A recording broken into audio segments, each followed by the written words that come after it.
सुना है युद्ध भूमि में राम अकेले लड़ रहा है। लगता है हमारे महाराज और युवराज के भय से भाग खड़े हुए हैं वो नर और वानर।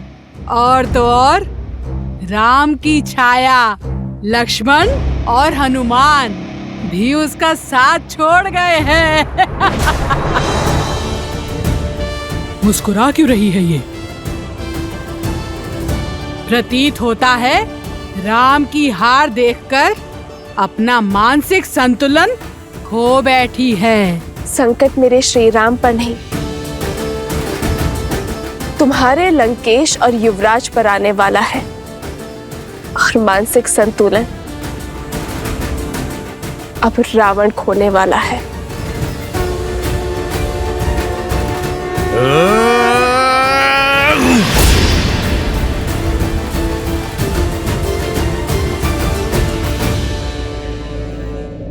लक्ष्मण भैया की आज्ञा की अवहेलना होगी, अन्यथा। मूर्ख वानर, क्या लगा तुम्हें ये वटवृक्ष एकमात्र कवच है मेरा? अरे मूर्ख, मैं अब भी अजेय हूं। मुझे केवल वही मार सकता है जो गुणकेश हो, जो 14 वर्षों तक ना सोया हो। उसके अतिरिक्त संसार में कोई नहीं। ये क्या हमें भयभीत कर रहे हो या फिर स्वयं को समझा रहे हो? देखो, तुम्हारा काल तुम्हारे सामने है। प्रभु श्री राम का अनुज लक्ष्मण।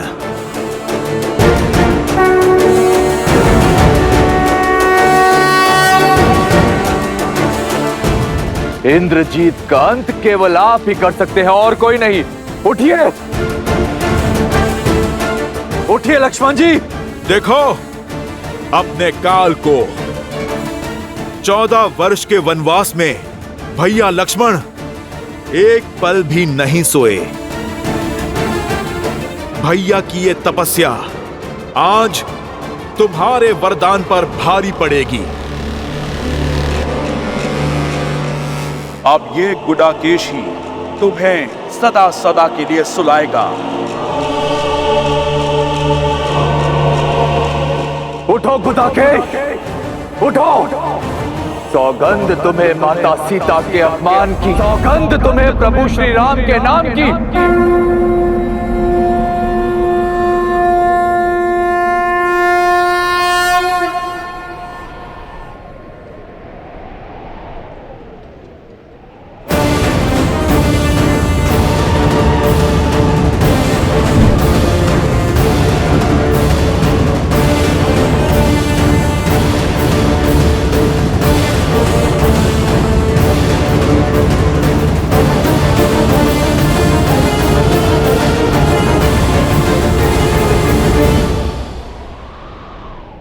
क्या हुआ मेघनाथ?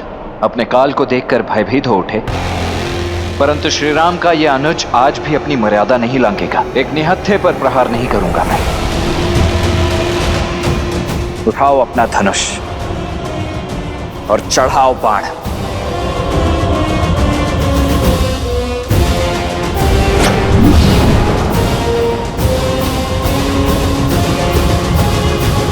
इतना अति विश्वास उचित नहीं लक्ष्मण।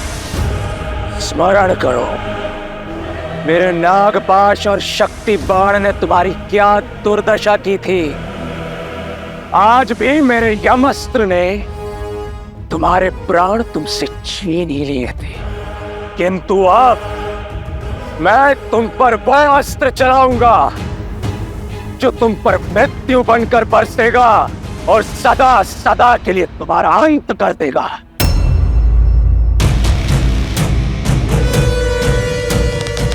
जानना नहीं चाहोगे इंद्रजीत कि तुम्हारे लिए मैंने कौन सा अस्त्र चुना है? मृत्यु अस्त्र।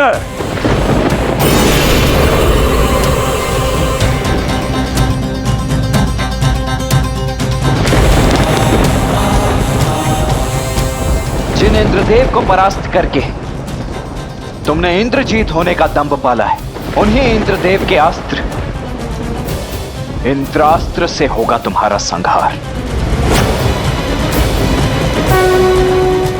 इंद्रास्त्र।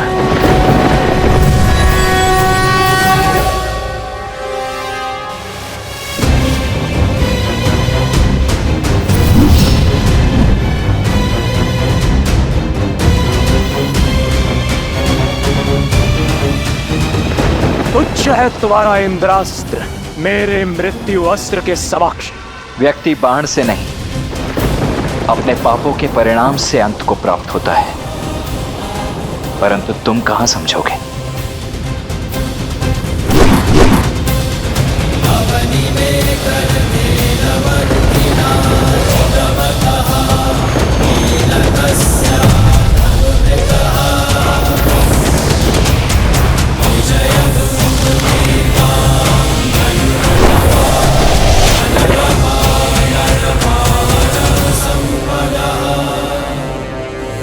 मैं आ रहा हूं इंद्रजीत।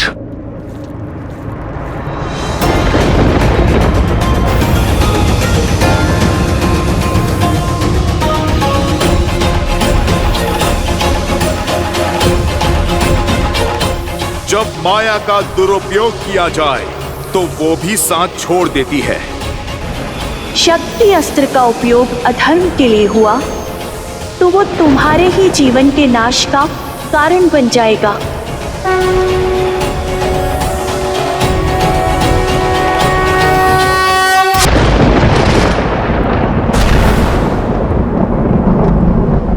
इंद्रजीत, इंद्रजीत!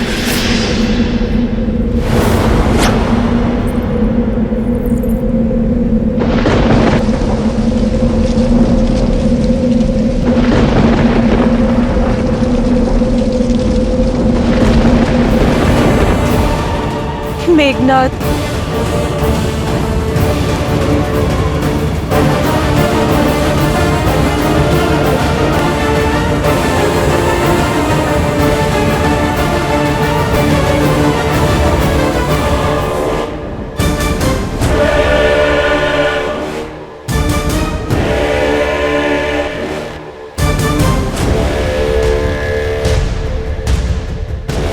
इंद्रजीत! कहां हो पुत्र? मेरे समक्ष आओ। इंद्रजीत!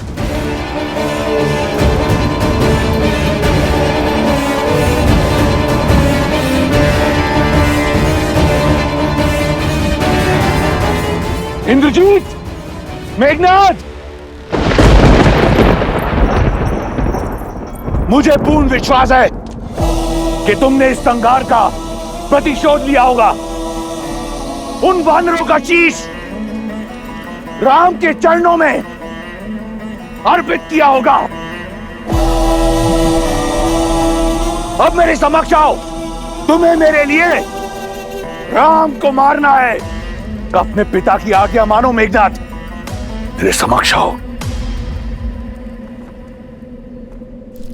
इस दुष्ट की दुष्टता के लिए तो मृत्यु दंड भी कम है। माता सीता के माया स्वरूप अपमान के लिए इसके शरीर को तो चील कौओं को खिला देना चाहिए और अंग भंग करके पूरे वन में फैला देना चाहिए। अपमान से बड़ा इस संसार में और कोई दंड नहीं है। इंद्र से जीतने वाला योद्धा इंद्रास्त्र से हार गया। देवराज को बांधने वाला आज उन्हीं के अस्त्र से संसार सागर से मुक्त हो गया। इससे बड़ा ना ही कोई अपमान है और ना ही कोई दंड है। ये सत्य है कि जो युद्ध जीतता है वो इतिहास लिखता है, किंतु युद्ध में मर्यादा रखने वाला संसार में अमर हो जाता है। इतिहास लिखने के साथ साथ भविष्य के नियम, परंपरा और धर्म का आधार रचता है। इस युद्ध में हमने सदैव मर्यादा का आंचल थामे रखा। कठिन से कठिन और विपरीत परिस्थिति में भी हमने मर्यादा का साथ नहीं छोड़ा। तो युद्ध के इस अंतिम पड़ाव में हम मर्यादा का साथ कैसे छोड़ सकते हैं? जो लड़ा वो शत्रु था, किंतु युद्ध में जो मारा गया वो एक वीर योद्धा था। वीर गति प्राप्त की है इंद्रजीत ने, और जिसे शास्त्रों ने, नियति ने वीर गति दी है उसकी गति भी सम्मानजनक ही होनी चाहिए। एक योद्धा युद्ध भूमि के चाहे जिस भी छोर पर खड़ा हो, जीता हो चाहे हारा हो, उसकी अंतिम विदाई एक वीर योद्धा की भांति सम्मानजनक होनी चाहिए। क्योंकि समस्त योद्धाओं की भांति मेघनाद भी किसी का पिता है, किसी का पुत्र है, किसी का पति। हमें मेघनाद के पार्थिव शरीर को उसके परिवार को सम्मान पूर्वक सौंपना चाहिए। यही मर्यादा है धर्म युद्ध की। यही है मर्यादा पुरुषोत्तम प्रभु श्री राम की। जय श्री राम, जय श्री राम, श्री राम, श्री राम, श्री राम, श्री राम। मेघनाद ने भले ही धर्म ना निभाया हो, किंतु अंतिम श्वास तक पुत्र धर्म अवश्य निभाया है। इसके अंतिम संस्कार का अधिकार लंकेश को अवश्य मिलना चाहिए। हनुमान, मेघनाद का पार्थिव शरीर लंका के द्वार तक सम्मानजनक छोड़ दो। कहाँ है मेघनाद? कहाँ है वो?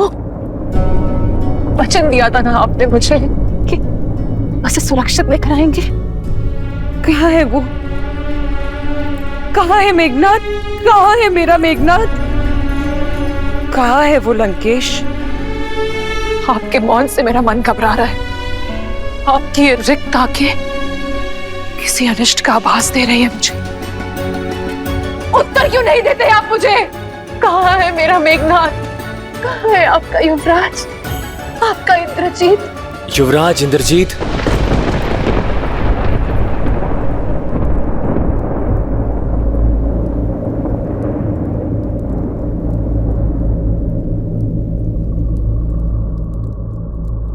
तुम्हें पता है मेरा पुत्र कहाँ है? बताओ शुक, उत्तर दो शुक। महारानी, वो इंद्रजीत।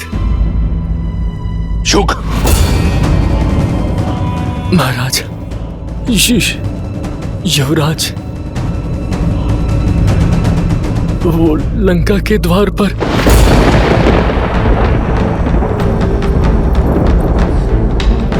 लंका के द्वार पर?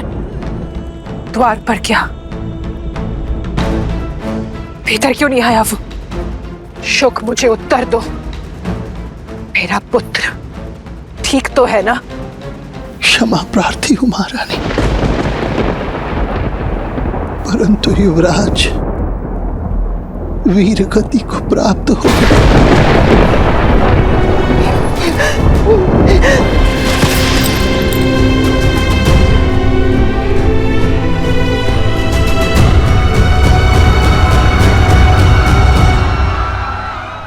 आज लंका ने अपने सबसे बड़े अस्त्र, सबसे महान शूरवीर योद्धा को खो दिया।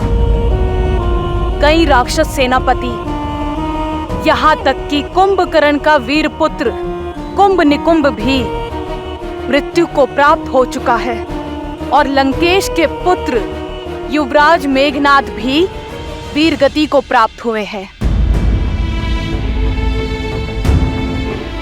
सीता, तुम उदास क्यों हो? दुख का क्षण तो हमारे लिए है, तुम्हें तो आनंदित होना चाहिए। राम के शत्रु, उन्हें क्षति पहुंचाने वाले मृत्यु को प्राप्त हो चुके हैं। युद्ध में केवल योद्धा नहीं मरते त्रिजटा, बहनों के भाई भी मरते हैं। सुहागन के पति भी इस संसार को छोड़ जाते हैं। वीर गति पाने वाले के माता पिता, संतान, परिवार जन सब छूट जाते हैं। रानी मंदोदरी कितनी पीड़ा में होगी, कितनी चेष्टा की उन्होंने इस विनाश को रोकने की। असुर कुल को धर्म के मार्ग पर अग्रसर करने की उनका ये प्रयास आज विफल हो गया। उनका दुख मुझे भीतर तक कचोट रहा है त्रिजटा। आशा है कि रावण अब समझ जाए कि ये महापीड़ा महाविनाश की चेतावनी है। मेरे श्री राम की ये अंतिम ललकार है लंकेश को। आशा है उसे सद्बुद्धि आ जाए और अब वो ये युद्ध यहीं रोक दे, क्योंकि अब लंकेश का सामना मेरे श्री राम से होगा। अधर्म के सर पैर कट गए, अब बस लंकेश के 10 सर कटने बाकी हैं। वो रावण है दशानन। इस ललकार को, इस चेतावनी को एक महायुद्ध का आधार बना देगा वो। कदाचित अभी तक एक आशा शेष थी, परंतु इंद्रजीत के अंत के पश्चात केवल महाविनाश होगा। लंकेश की दृष्टि में रावण अब भी ना माना, उसका अंत निश्चित है।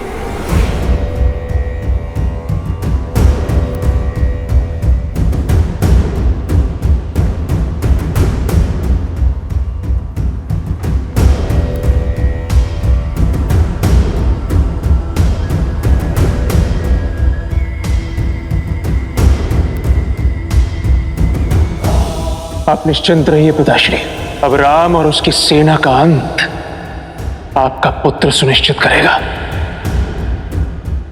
मेघनाथ, लंका का युवराज बाहर है, तो ये द्वार बंद क्यों है? खोलो इसे।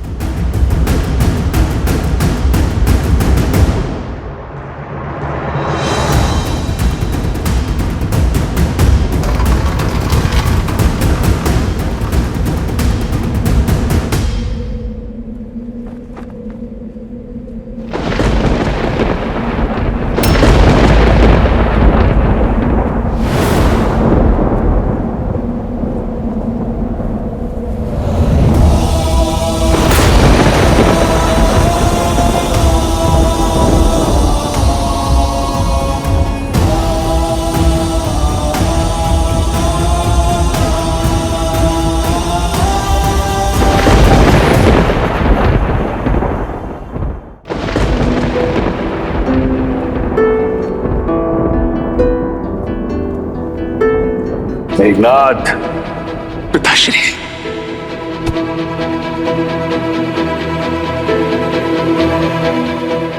इस संसार में जब भी कोई मेरे पिताश्री के विरुद्ध खड़ा होगा, सबसे पहले मुझे अपने सामने पाएगा।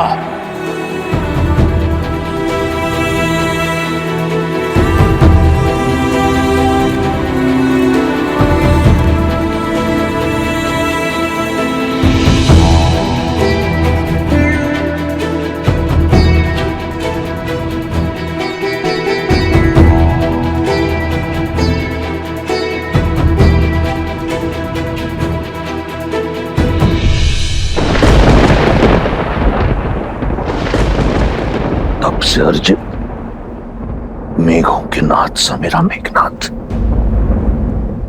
ये तुम्हारा स्थान नहीं है।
इंद्रजीत का शव देखकर दशानन भैया की चुप्पी। महाप्रलय के पहले का मौन, अपमान और पीड़ा का ये घूंट दशानन भैया को हर सीमा लांघने पर विवश कर देगा और उनके प्रहार को और भी प्रचंड बना देगा। मैं रावण के बल को जानता हूं विभीषण, और आने वाले विध्वंस का भी आभास है मुझे। मैं ये भी जानता हूं कि रावण के बल के साथ साथ देवी निकुंबला का साथ हमारे लिए कितना घातक होगा। किंतु धर्म युद्ध में यह संकट तो आना ही था। हम इस युद्ध और वनवास के अंतिम पड़ाव पर हैं। अन्याय के अंत के लिए, सीता की मुक्ति के लिए और धर्म की स्थापना के लिए हमें देवी के आशीर्वाद की आवश्यकता पड़ेगी। प्रभु, मैं समझ गया, क्योंकि माता निकुंबला देवी की पूजा को पूरा करने से हमने इंद्रजीत को रोका था। इसलिए हम स्वयं देवी शक्ति महागौरी की पूजा करेंगे। हाँ हनुमान, किंतु हमारे पास समय कम है और दायित्व विशाल। इसीलिए हमें महर्षि अगस्त्य का मार्गदर्शन लेना होगा। देवी का आशीष पाकर हमारी सेना ये युद्ध जीत पाएगी। उनका आशीष पाकर ही रावण का अंत कर पाएंगे हम।